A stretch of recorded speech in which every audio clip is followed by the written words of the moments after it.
Okay. Yeah. I should probably give it some introduction. So, those of you who don't really know, I've been sort of involved with paleontology for quite a while. I volunteered at a museum for like 4 years, and to this day, currently not now because of it's kind of closed. And I've been going on a dig in North Dakota for around 4 years now. So I've learned quite a lot, and also I just nerd out for this sort of thing. So yeah, I don't really know what to call this besides just dinosaurs and stuff. But I should probably start it off with what is a dinosaur? I mean, that might sound like something that like you might think you know that because I mean dinosaurs you might think, oh, they're big, they're large, they're reptiles. Well, it's a lot more than that. So I should probably start off with sort of what makes a dinosaur a dinosaur. So the thing that separates dinosaurs from you know the reptiles they came from is actually it has to do with their hips. So most reptiles are somewhat splayed out. Larger reptiles tend, like crocodiles and some turtles, they tend to be a little bit more upright, but they don't have, but their hips aren't oriented in a way so that they're completely vertical. Their hips are still a little bit splayed out. Now, the thing about dinosaurs is they have a completely upright posture, just like mammals and birds do. So, yeah, actually, I should mention where dinosaurs came from. Dinosaurs evolved from a group called the Archosaurs. In fact, they are considered Archosaurs. Archosaurs is a group that includes birds uh, and alligators and crocodiles, or crocodilians, maybe turtles. Nobody really knows where turtles came from for certain. That's Yeah, I don't really know too much about turtles, so I'm not gonna I'm not going to nerd out about them here. These is dinosaurs. So, family tree of dinosaurs. These actually changed quite a lot throughout the years. For at first, many years, decades, it's been uh, what you see on the right. So you have two main groups, one called Ornithischia and another called Saurischia. That orange group in there, that Saurischia, includes these. And that has to do with the structure of their pelvis. Wait, did I get the color off right there? Yeah. The ornithischians, these two bones, notice that the red and the blue bones, they're actually, one's called the ischium and one's called the pubis. Both those bones have come together and lie against each other. And saurischians, they're not like that. They're actually separated, most of them. The raptors and some early theropods, which I'll get to what they are. They're a group that includes the carnivorous dinosaurs like T-Rex. Those, the early ones of those, and some of the ones like raptors, they have a hip structure a little bit more similar to the ornithischian hips. Now, the ornithischian actually means bird hipped, though the group uh, Ornithischia, it doesn't. They're actually birds do not come from that group. They actually come from the theropods. So in recent years, there have been a few changes, and things still might change. This might not be correct, but it was proposed that the theropods and the ornithischians are actually more closely related than they are to the sauropods, or the sauropodomorphs, to be specific. That's a group with the sauropods and their relatives. I'll get to what those are in a minute. So this new group, what is it called? Did I seriously forget? It's called Ornithoscelidia, which is in that group includes the theropods and the ornithischians. So keep in mind that some ornithischians you might know of are the ceratopsians and the hadrosaurs, and the stegosaurs. This is And Gail, these are Gail actually drew these, so I think you can probably tell about these drawings, Gail, if you'd like. I mean, there's not really much to say that. I They, mean, except for the fact that they're dinosaurs, or at least I hope they are. well, they're herbivores. So now the sauropods, as you get to that group, those are the long-necked dinosaurs, and they have some early relatives, the sauropodomorphs, which are sort of like, I don't really know how to describe them, but I, they sort of look like something that they sort of look like a mix of the long-necked dinosaurs and some of the other in a groups. theropod, really. Yeah, yeah. So yeah, sauropods. So they do have a hip structure that's sort of like both hips, both the pubis and the ischium. They're separated. They're far apart. And I should get to this little guy here. This is what is this? Texacephaly? Oh, okay. Yeah, you got the pronunciation Yeah, correct. Texacephaly. Yeah. For a second, I thought it was Prinocephaly, but No. yeah, these are the Pachycephalosaurids. They're type of ornithischian, sort of bipedal. Not really much is known about them. Don't fossilize much, or at least, the places where I've dug. So, yeah, there's another group, the theropods, upright, mostly predatory animals. And this group is actually most closely related to birds. In fact, I mean, one can consider birds theropods. Their feet are pretty much identical. The 3 toes in the front, you have sometimes two, but you have at least one dew claw in the back. Yeah, I should probably tell you something. Just yeah, people get this wrong a lot of the time. Look at the wrists right here. It's sort of like they're clapping. Their wrists could not move out of that position. They couldn't rotate their wrists. Dinosaurs couldn't do that. In fact, not even birds today can rotate their wrists. They can turn them a little bit. They can turn, but they can't rotate them. What's the term, Gail? They can Uh, sort there's of. supination, pronation, I and then think there's the other one, which I which also is the forgot the name of. rotating. So yeah. So dinosaurs, many different groups of them, but they sort of say they fall into at least two groups. You have the ornithischians, there's a great variety of them. I think most they're quadrupedal. I think, and they're pretty much all Definitely. herbivorous. I don't know if there are any carnivores that have been found of them. I wouldn't be surprised if there is. I mean, even modern herbivores to Will this day, sometimes eat. yes. Yeah. Yeah, I think they found the little duckbills were eating crabs in their fossil dung. I think there's that paper.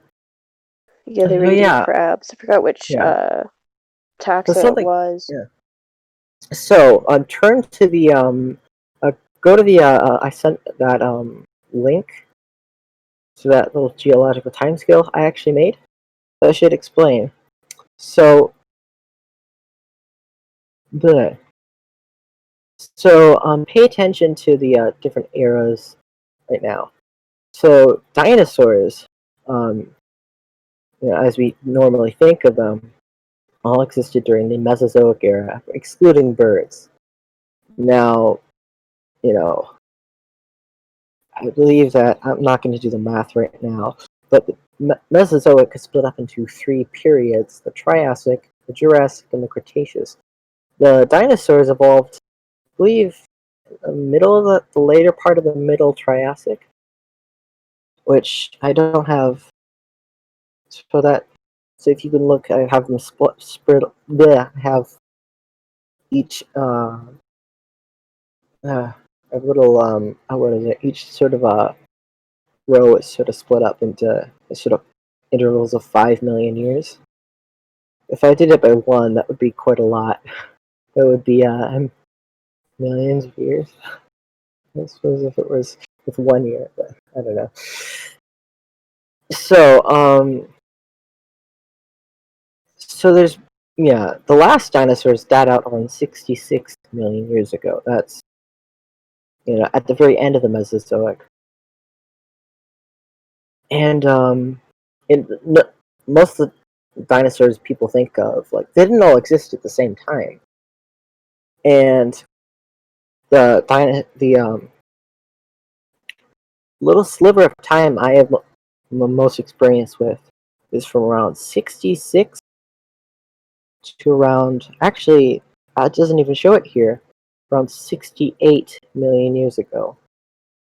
That little sliver of time, and I should be specific on the place, in fact,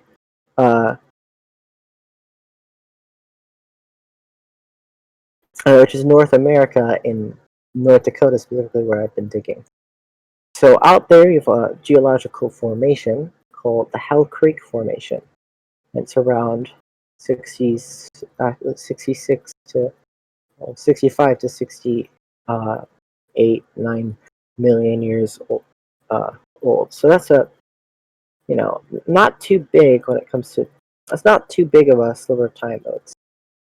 And throughout the whole formation, things actually change quite a lot. In the lower parts, you have plenty of dinosaurs. But as you go up, you see less and less of them. And I'll get to why in a moment. So when you actually go out and find dinosaurs, you typically start off at the bottom of the buttes, the big hills, and you'll search for fragments of bone. And when you do find bone, you'll try and see if it's coming from anywhere, eroding from under the cliff. Here are some pictures I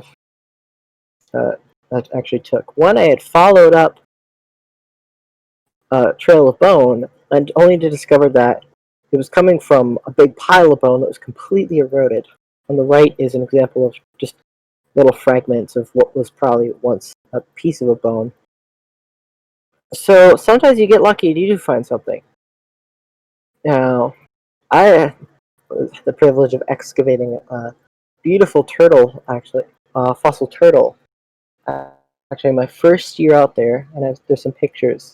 So what you do is you excavate around it once you find it, and you make sure you have to leave space between the actual fossil and where you're digging, as not to have any accidents. And what you do is, once you have a big, you have a sort of a pillar of sediment around the fossil, you put what's called a plaster jacket on. You get a layer of foil and you fold that around the little pillar of sediment, and then you put a sheet of burlap soaked in plaster on top of it and let it cure. And then what you'll do is you dig out from beneath the pillar sediment, and you'll actually be able to flip it over and remove it that way safely. And once you bring it back to a fossil prep lab, which is where fossils are cleaned, you get to do just that. And it can take months to even years to prep out fossils. This one only took a few months with the turtle, and there's the underside of it, which. Now, there aren't just fossils of dinosaurs and turtles and things with bones. You actually have fossils in this formation of plants. On the left is a bit of wood, a branch. On the right is a leaf, if you can see. There are the veins. And it's pretty cool. I actually have that leaf fossil still. And in addition to leaves, you actually find amber. It's in little crumbs. And I haven't really found much in there besides this one little piece on the right, which is an insect's wing, just a piece. And I have that now encased in resin to protect it on a slide. Some of the things I've found out there, I can actually, I find a lot of little isolated bones. Sometimes you'll find a whole dinosaur. I haven't found a whole dinosaur yet, but yeah, the one on the the big picture on the far left is a hadrosaur vertebrae, or at least the bottom half. hadrosaur. It's a duck-billed dinosaur. I'll go back and show a picture of that. And yeah, with things that you find that are identifiable, you can actually count and see sort of what animals are where. And if you know where the bone is coming from, sometimes you just have one bone. Because rivers tend to be places where these things fossilize. Also, lakes will sometimes carry bones, and you'll just end up with just one. But you can actually count and see what animals are present at these layers and see how it changes over time. Also, in the middle, both two on top of each other, is actually two angles of a toe bone I found of a. It's called an ornithomimid. It sort of looks like an ostrich, and it's one of the theropod dinosaurs that wasn't a strict carnivore. It doesn't mean we don't really know too much about what they ate. Just it probably wasn't meat, since they're very common. And on the very far right, there's a piece. There's a piece of a rib, dinosaur rib. It was all on its own, so it wasn't really of any use. So yeah, those are some finds of mine. I mentioned something that the dinosaurs, you see less and less of them in this formation. It's called the Hell Creek Formation. And that's because the dinosaurs were actually dying out gradually, quite a lot.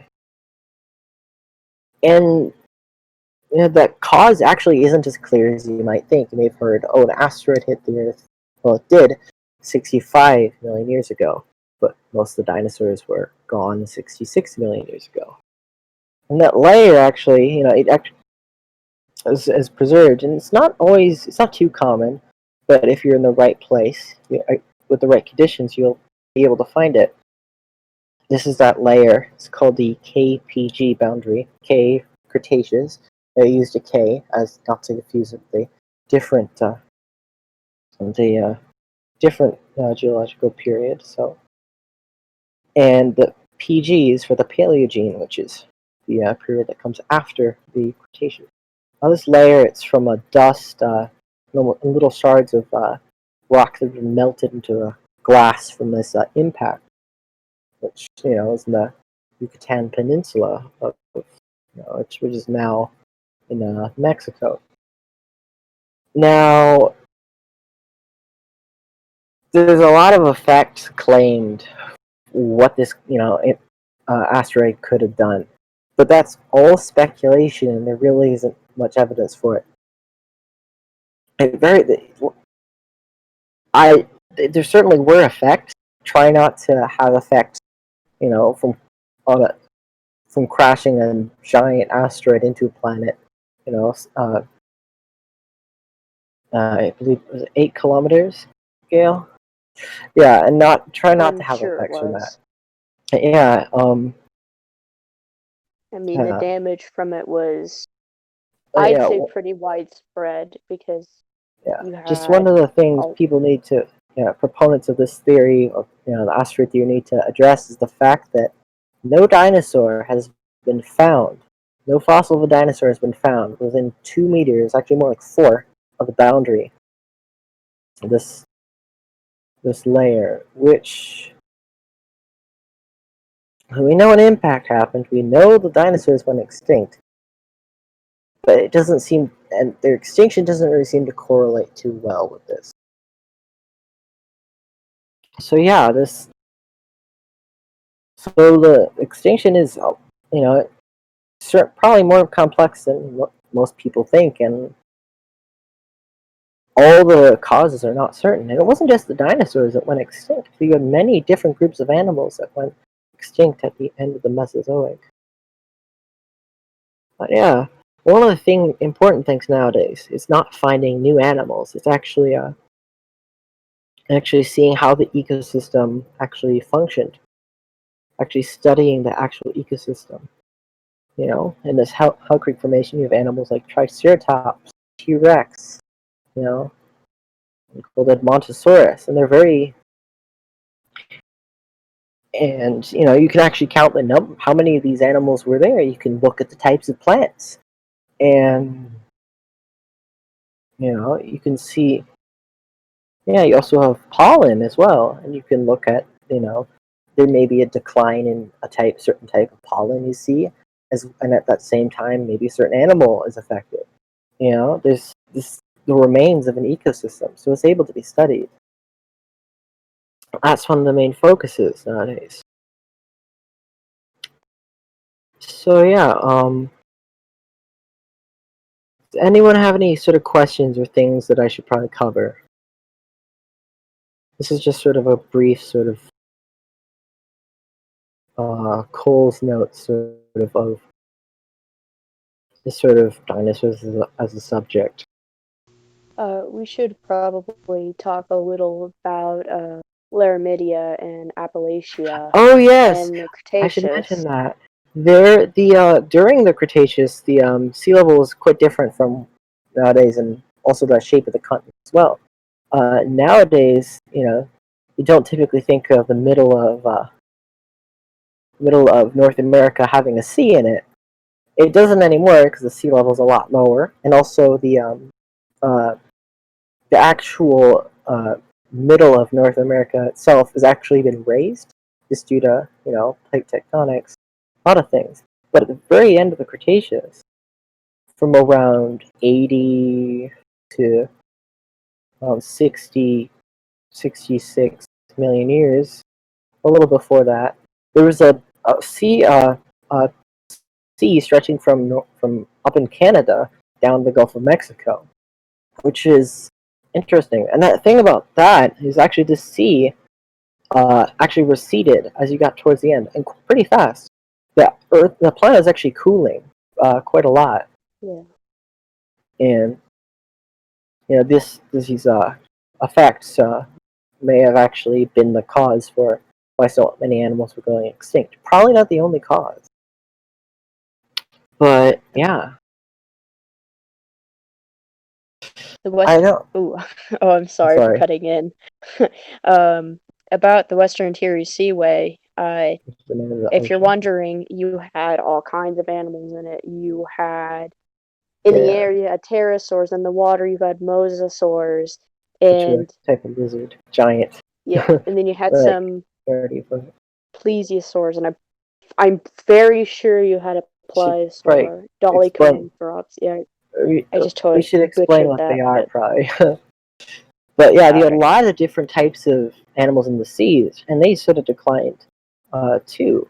Not quite all of them, but yeah, it was yeah. So it's less of just like animals, living around. It's just ecosystems are so much than things of just existing. You know, it's so much more than just an assemblage. Things are happening. You know, so Cool. yeah. Another thing, there's also a bit of also I should mention a lot of these formations where you see things are actually in sort of coastal or river sort of or floodplain areas. You need things to be buried by sediments to be able to actually fossilize, or else they'll just sit on the surface outside and they'll crumble to bits, just like the fossil bone does, except not quite, except a lot faster.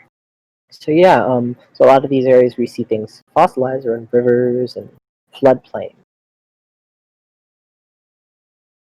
But yeah, this Hell Creek Formation, it was on the western side of the seaway, and you had a lot of the Rockies, which had just formed actually, where you had water flowing from those, and also carrying sediments as well, which was the source for a lot of these formations at the time.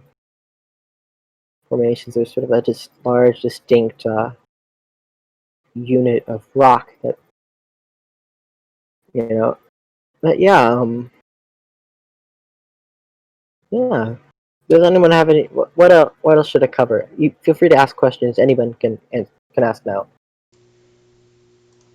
Oh, this is just a reminder that for the people that are asking questions that this is being recorded. Oh yeah. All right. Yeah. So Okay, I might have to come up with some questions. Did I I forget something? personally don't have any questions. Yeah, if you look back at that, let's see. Yeah, that chart I made, there's just so many. It's a little factoid. So you might know animals like Stegosaurus and Allosaurus.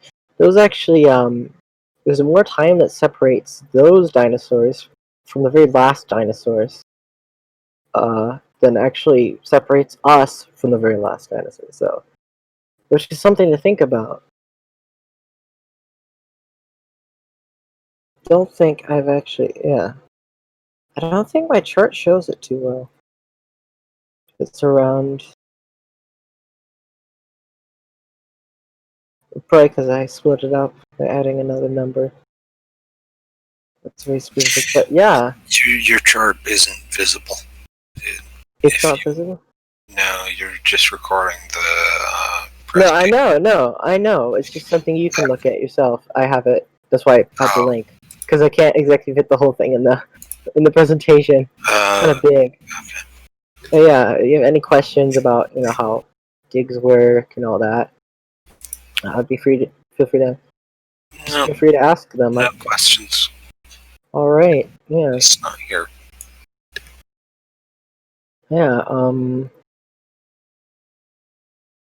Do have a question. You have a question?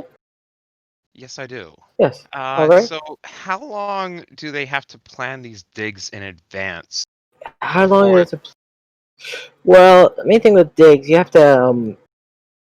I mean, you can't just go on anyone's land to dig, or let alone with government land. Some you cannot dig on, or you can, but you need a special license. You need permission from your landowner, so you need to plan out that. You need to have supplies. You also need to know if you're. Also need to know just sort of wetland as well. Some different areas have different types of rocks. That's just a thing. Some areas don't have this Hell Creek formation. It's completely eroded away, or there's a different formation with different conditions. Like some areas have more floodplains. So in other words, it's sorry it for can take a interrupting you. while. Yeah, I can understand that. Just like when you're with property owners and they have to get permits and everything and all legal matters and be like, we need permission to dig on your property because we suspect some sort of fossil or treasure or whatever. But since we're talking about fossils, we have to confirm and whether the property owner will approve it or deny it. So there's a long process before it can be before they actually can start digging. It's not necessarily. Sometimes it could be a few weeks, a few months. You just need to know what the landowner actually, what rights they have to their land. Some don't necessarily. Also depends on each state. Some how with mining and stuff, not anyone you can't just go ahead and mine stuff on your land. You need to permission for that. In some states, in most states, dinosaurs are considered just a surface sort of thing. So you don't need to go through any paperwork with that. But in a few states, though it's not really, nobody really bothers to enforce it or anything like that. They aren't considered surface. So yeah. Okay, that is very interesting. There's some legal matters, but it can take anywhere for a few years if it's a landowner and a lot of these ranchers, they don't exactly have an email, and sometimes it takes time to get to know these people, but it can be from a few years to a few months upon them. And if you have access to a landowner, just each year, you can go out and just as long as they know when just as long as the landowner knows what you're doing, you're pretty much covered. But yeah. I'd like to also say that it depends on your state too, if you're going through another person, because I'm assuming that every state has different rules to how you can do this. Well, not too many. It's just with some areas. I forgot to mention not all the land a rancher has access to is their land. Some is government land, like BLM land, and you cannot collect dinosaurs on them. They're apparently protected, which means you leave them to rot, and the person who actually does get a permit, they're not going to collect them. They're interested in the things that they know are. So yeah, things like plants and stuff you can collect on BLM land with that. But yeah, you should just you need to have a knowledge of sort of what you're doing to do this. But in countries like Canada, dinosaurs and stuff, they belong to the state, which is kind of a dumb thing because there's such a lack of people who actually can dig up fossils and actually study them. The nice thing about U.S. is there's actually like a lot of private um, uh, private sort of companies and organizations actually work, and institutions working on these things, which is good because there's a lot. It's a lot more productive. Yeah, but however, with the landowner, you can't just like dig up a fossil in that. You need to organize. You need to know what they would like to do because it's their property. It's on from their land. You're just because you need to have that worked out. So really, a lot of it is just yeah. What was I gonna say? Yeah, I mean there's a lot. There's a lot that goes into it, but in the U.S., it's pretty easy to do actually. You don't need to you know get a license and there's a lot like as in the case of like government land, but yeah, the fact that like actual like these ranchers actually do have a say with these fossils. That's one of the. That's actually one of the next things because it's just not. It's not just some sort of. You have a lot more in Canada. You have pretty much like one or two institutions that actually can work with fossils and do, and that's it. So yeah, in terms of when it comes to dinosaurs, a lot of what is it? Yeah, I should probably mention with how you see like skeletons of dinosaurs in museums and stuff, and how they get that. Every now and then, you'll find a fossil that is complete enough. Like, let's say, it has a skull, it has most of the vertebrae, it has the limbs and all that. And you don't usually put the whole. You don't usually create an armature and put the actual fossil bones up there. You can do that. It's just very complicated and not always the really the best thing to do because people need to study these bones. What they'll do is to actually make molds of them and actually cast them, and then mount the specimen up. Yeah, not the specimen. They'll actually mount the cast up. So yeah, when you see things like this is Sue, a T-Rex in the Field Museum. They actually moved it and actually put a few bones up there that they didn't have for. I believe Sue actually does have some of the real fossil there. Some. But yeah. Anyway, want to have any sort of more questions relating? Could be, the dinosaurs themselves. Yeah. Does anyone have any more questions? Glad to answer some. I have a bit of a slightly more personal question to you. Yes. What's your favorite dinosaur? That's a kind of hard one. It's sort of like it's sort of like asking my sort of favorite. I don't really know too much, but probably some animals that have. I don't know. It depends, but in terms of a group of dinosaurs, I like the theropods a lot. There's a lot of cool ones, especially because they're somewhat they're very similar to birds. In fact, I mean, birds really are theropods. So yeah, it's I should probably do. Yeah, I probably should have had some more Hell Creek things up here. Yeah, I should probably also Yeah. mention I'm writing a little book thing as well. Just sort of is a lot of information about the plants that were around and a lot of things. And I just for fun I wanted to make something a little guide of sort of just information about the environment and some things, some knowledge that you actually could use to actually survive back then. If I don't know, in a hypothetical situation, someone you know time traveled or something. But it's just for fun. I'm writing a little book, and it has a lot of the sort of fine details and stuff with a lot of the because a lot more into depth about a lot of things. But yeah, I'll have that sort of available in maybe a year or two. But I do have a little bit that you could read if you would like. So I'll send it to you, Gail. Yeah.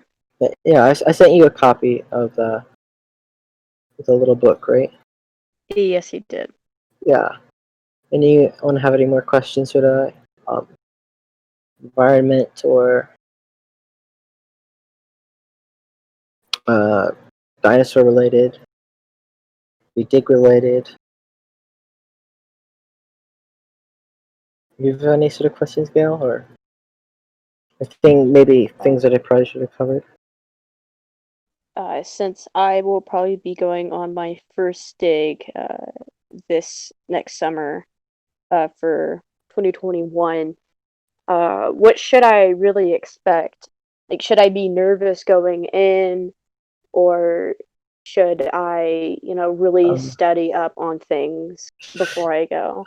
You should probably just have some knowledge, just have a little experience with finding fossils. I think you're covered. Most of the things you generally learn in terms of physical concerns when you're actually out there. Uh,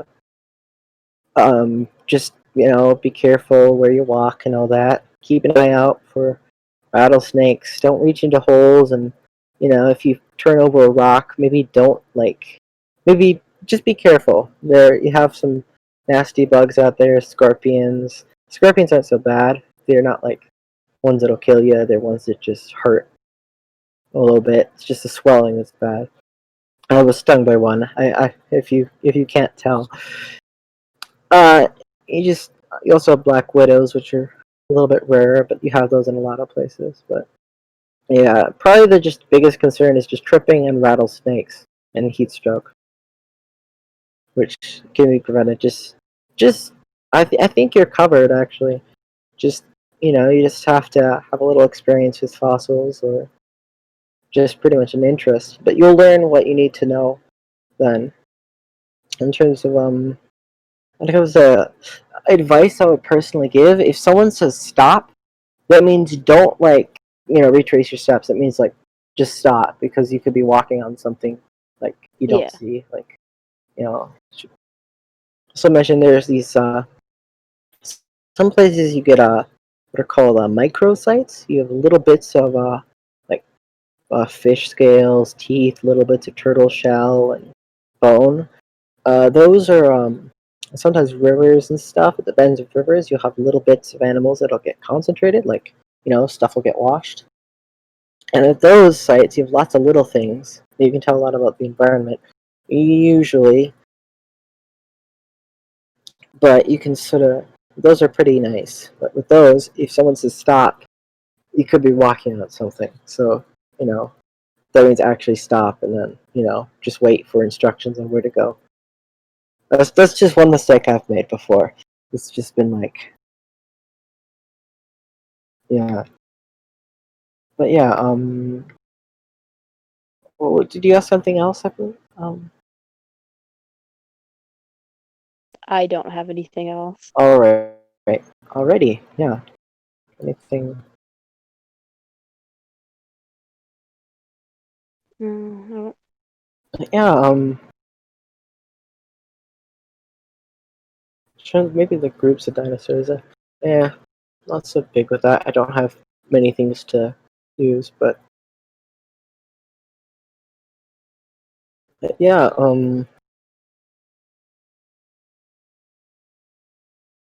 yeah, the digs aren't really just about the dinosaurs. They're doing actual science. You're figuring out, you're getting information about this environment that once existed.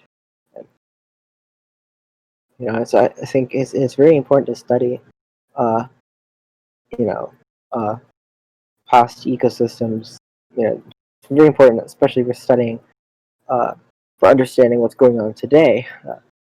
You know, comparing ecosystems today, like looking at ecosystems today, a lot of those they're under some of the same sort of planetary conditions. I mean, well, things do change.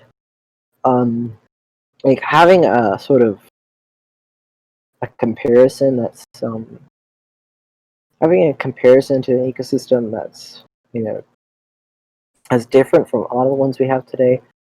That's a very good thing, especially when you know that's a very useful tool. Should probably talk about maybe the rock types out there. Well, with the rock types, you have a sort of fine sort of you have siltstones, sort of mudstones and clay stones, which are made of exactly what you think they are. Like clay stones are just really fine particles. These sort of clays have been, and a lot of these have been eroded from. All of those types were carried in rivers and sort of lakes. Sandstones, those usually you sometimes find, especially the coarse ones. Those are a lot of those you tend to find those in rivers more than you do lakes and floodplains. So sometimes you'll find these huge pieces of just sandstone. I don't know if there's many pictures, but there are these sort of yellowish white sandstones, huge lumps, and those are associated with like actual like small meandering sort of stream. So yeah, looking at the rock types and sort of how geology changes sort of throughout the layers, you can actually get an idea of sort of the environment that the depositional environment that the fossil you find actually was in. So you can say it was a stream or a floodplain or sort of a river, just by looking at sort of what's there. Also, you find this layer is actually in a bed of it, a sort of coal bed. It's a type of coal called lignite. A type they don't use, the type they don't burn because it's a lot of sulfur. It's not really the best. But yeah, so lignite, that's sort of for swampy environments. And yeah, lignite is usually blackish to sort of a brown color. So you can see that in this image.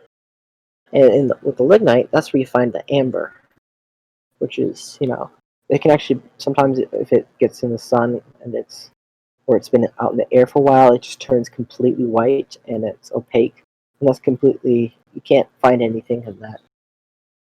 However, I did discover something recently, that actually this amber, can actually dissolve in a lot of organic solvents, which isn't typical for a lot of amber. Yeah. Usually you can get them to be all gummy and stuff, but this amber it really dissolves very well. And the amber, Hellgreek amber, it's not really good for jewelry. It's really fragile. And, the pieces are very small. That piece on the left, is actually the largest piece I've ever found. It was all together, but it just had cracks in it. Came apart as I took it out. So yeah, the amber, um, yeah, there isn't really too much you can find out from those. And not many people study the insects in them because there really aren't many insects.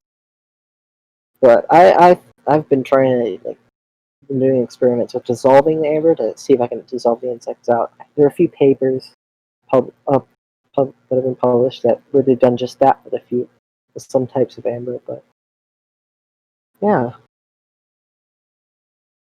and so I actually discovered it by accident when I was cleaning off a piece of amber with isopropyl alcohol, I was like, wait, like, this is getting sticky, and like, yeah. And I was like, I'm gonna leave a little piece that doesn't have anything in there, and it dissolved it.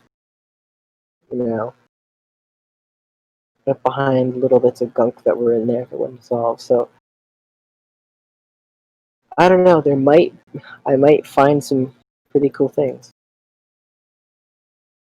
So yeah, I'll probably if I do, I'll detail that in another sort of lecture, but little talk. But yeah, that's sort of it. This is sort of less.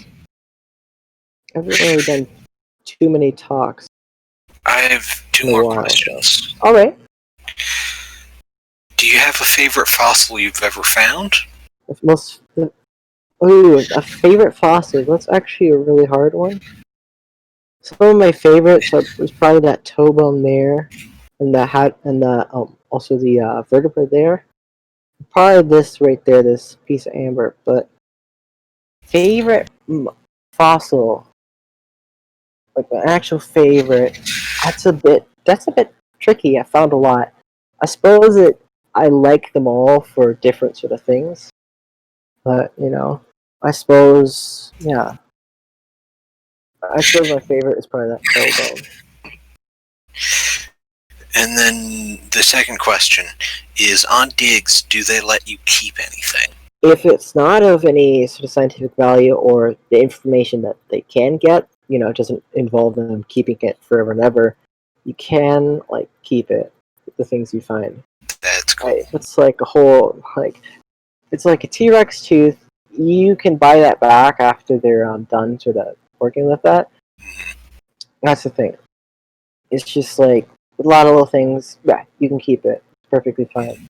If it's on its own, and if it's just on its own, it's not associated with any sort of layers, and and sometimes if it's really low down in the formation as well, it's those really high up dinosaurs that are very important, because they're a lot more sparse up there, and there's a lot more information that can be gained, sort of. But yeah, if it's sort of on its own, yeah, generally you can keep it though. You should always ask, and if you find something, don't pick it up till unless you really sort of need to. If it's like one little crumb of bone, you can pick that up to look at it to help you search for other bits of that bone. I mentioned sort of finding the source of where things are coming from. Sometimes you'll find just a complete you'll find what was a dinosaur. It's just the elements have gotten to it. However, in things like that, you can find little things like toe bones and stuff like that. Also, something interesting: the the structure of the bone is different with a lot of the animals. Triceratops, it is very interesting, kind of weird sort of bone, and you can sometimes tell what animal it's sort of like, if it's a Triceratops or not from that. Also, like the bones of the theropods, they're very similar to sort of bird bones. The outside tend to be thin, they tend to be very smooth, and the actual pockets in the bone, the actual spongiosa, the sort of how bone's spongy, like theropods, those pores, they're huge, and actually, as you get towards the center of bone, you just reach one big, huge pocket, which is actually an air sac, at least in some, Neat. So yeah, you can sometimes tell the animal just from a crumb of bone, but that's not always the most useful, because if it's just one crumb of bone, it's not that certain, unless it's something like a T-Rex. You know what that is, usually, the big pores. But yeah, what were we gonna say? I just said neat. All right, yeah. And yeah, there's sort of a method to finding a lot of sort of things. Sometimes just where you look. In a lump of sandstone, you might not find really too much. However, sometimes in a certain type of sandstone, I think it's sort of sandstone sort of mixed with clay or something. It's sort of different. That is sometimes you'll find the leaves, and you see on in this picture on the left, there's those little brown sort of nodules, some have orange on them. That's we call that just plain old ironstone. It's the mineral siderite with a few other things in there. That stuff sometimes has fossils of snails and things, snails and clams and things. But those it's not too fossils aren't too common. Another thing, sometimes when you see a bright yellow on ironstone, that is actually little crystals of calcite. They're pretty cool. And sort of other minerals you'll find gypsum as well, which is pretty. And I think this one else, something else that's blanking.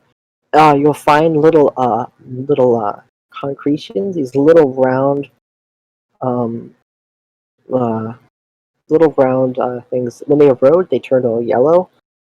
Those are actually a type of pyrite. It's called marcasite. But you find these little balls that are made out of them, and you crack them open.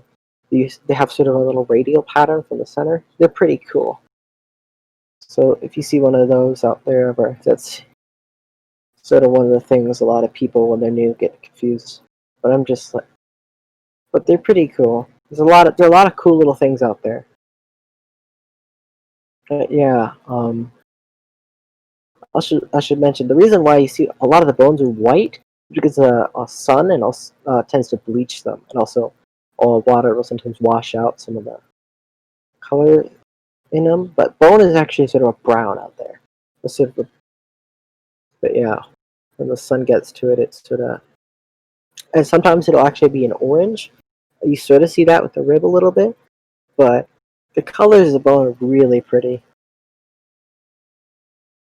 But yeah, and also well, the bone it's not like an actual bone. It has some of the same, it has the calcium and the phosphorus. Most of that is still there, but a lot of it's been replaced.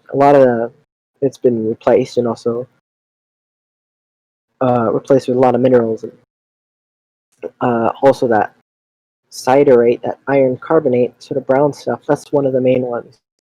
That's why a lot of bones, like that have a freshly broken surface, are just deep brown.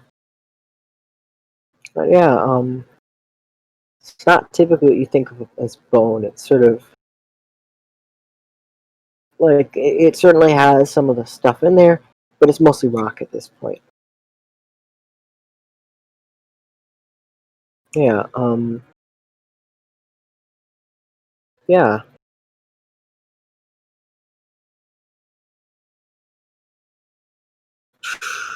I think let's see. To the time. All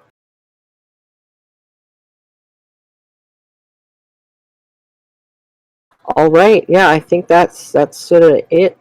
Don't really have. I mean, I could keep going, but I don't really have much else to say. Like with some of the fine sort of details, like I'm trying not to go into depth with a lot of the things. Sometimes I'll really go into depth about specific things, but I need to cover sort of a base sort of for it. Like the types of dinosaurs, you know the environment where you find them. But yeah, Gail drew these. They're pretty nice. Thank you. Yeah, they're really nice. A little. You should probably tell them a lot about the dinosaurs you drew. Let's start with this one, the Lambeosaur. I just really love Lambeosaurus. I think it's a really interesting Lambeosaur. Yeah, because it's an animal that's actually so. Lambeosaurs, as you mentioned, they're a type of sort of duck-billed dinosaur group. It also includes the hadrosaurs, which are sort of they look pretty much the same. Yeah. But yeah, Lambeosaurus. That one was one that existed in sort of North America a little bit before the Hell Creek. and the one on the right, yeah, he's just the head and the neck of I'm not gonna say a lot of the like dinosaurs that are found in China. I struggle with the names because they're named I after a lot of the I do places. too. So I But just this thought it was a boy, very interesting stegosaur, just yeah, because of how spread out the plates were, and they're not really plates; they're more just like huge spikes. So yeah, I thought it was interesting. yeah, yeah. This guy is I believe from the Jurassic. So if you look at the little timeline thing, little time scale thing, you see that's actually quite early, and it's not even from I think the latest part. It's in the middle, I believe. Where there's actually I'm gonna skip some few numbers there. Yeah, the Paleogene looks a lot bigger than it really should, but just number wise, let's see, it's the Paleogene and the Neogene together don't even equal. Yeah. So the dinosaurs existed like for quite a while, or at least the ones that excluding the birds. She mentioned, if you look at birds, there's a lot of features. Like I mentioned with the T-Rex, sort of is how its bone, it's sort of hollow, very porous. Same thing with birds. The outside of their bones are even smooth. Just yeah, this is not a T-Rex. This is a animal I believe existed late Jurassic. This is that German one, I believe, right? The Henvenator or something. It was something that existed. I think it was during the Jurassic as well. Yeah, yeah, they have. I mentioned their wrists. Their wrists are similar. They can move sort of forward and backwards. But they can't turn, and they have lots of little hollows and pockets for lightening their actual skeleton. You know, have yeah, both have wishbones. Yeah, and there's a lot, and their legs are pretty much identical, but there's a lot of similarities, and it's really striking once you come to know these. However, birds, I mean, that doesn't mean they're like identical. Birds have changed quite a lot. They've added a lot of features, but they've kept some old ones.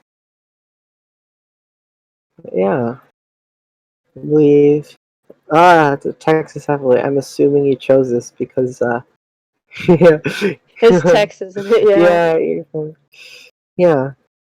And this one is probably I think probably probably not the early Cretaceous, but yeah, the reason there's so many dinosaurs is that they existed a very long time, and there's in a lot of different places, and there would have been quite a lot of them around. In fact, the amount of dinosaurs we found today, there may have been that amount of dinosaurs in just existing at just one time. And the ones we found, they exist in many different places at one time. So they exist in many different places at many different times. It's just so I wouldn't be surprised if there are hundreds of types of dinosaur on the Earth in a single time. But yeah, it's just sort of the tip of the whole sort of story. And yeah, I mean they did a lot with dinosaurs. They're quite a diverse group. They're just sort of a story there, and it's sort of a lost ecosystem of these crazy animals. And yeah, I feel like mammals have not come close. I often joke that mammals are just inferior just by nature. And what mammals like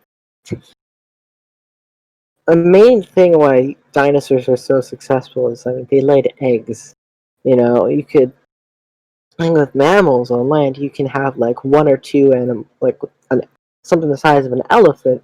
That takes 2 years to grow a baby. With like a egg, you can have with an egg with offspring that are already pretty capable. You can have a lot of them, and a lot will get picked off by predators, but we'll have sort of a percentage of them that you always have a significant amount of them that reach adulthood.